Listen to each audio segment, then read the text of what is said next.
The first disaster I experienced was during Cyclone Yasi, the 2011.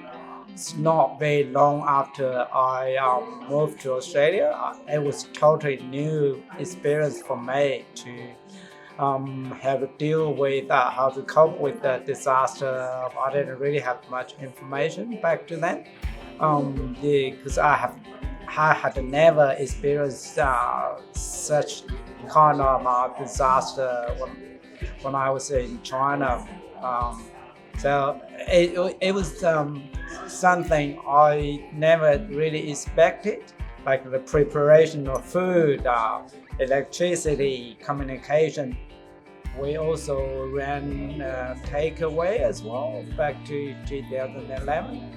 That's kind of a double whammy, for us to deal with our property, our business. That's it was a bit overwhelming, and we didn't really have any experience, like I said before, how to stabilize your property, your garage, your loose objects in your yard, or something like have to tape your windows, doors, everything. Yeah, that was totally new, but we learned that over time. It actually has become a norm for Cairns. It's a tropical city, and the good thing is we don't really panic anymore. From the first experience, and we really expect every single wet season. We know it's gonna happen sometime. We don't really get that kind of complacency anymore. I think that's a good thing. At least we expect something will happen like that. But the good thing is that we always keep something spare, like batteries or radio or torches or candles in case we lose power. And Amy actually brought this lucky charm.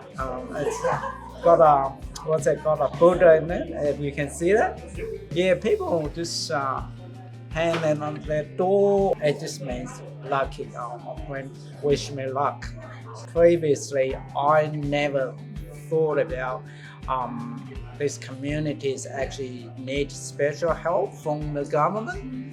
But I think it's very important for all the communities to stay together, like Chinese community, not only to look them themselves, also to have a broad consideration of other communities as well. We can share some of the information, like the experience, the knowledge, and how we get through all this disaster. Yeah, I think that for me, that's probably one of the most important spiritual things to get through this disaster. Yeah, we all live in the same community. Like Makolo said, disaster actually makes people stronger, community stronger. I quite like that kind of saying. Yeah, it's also a very strong mental support. Yeah.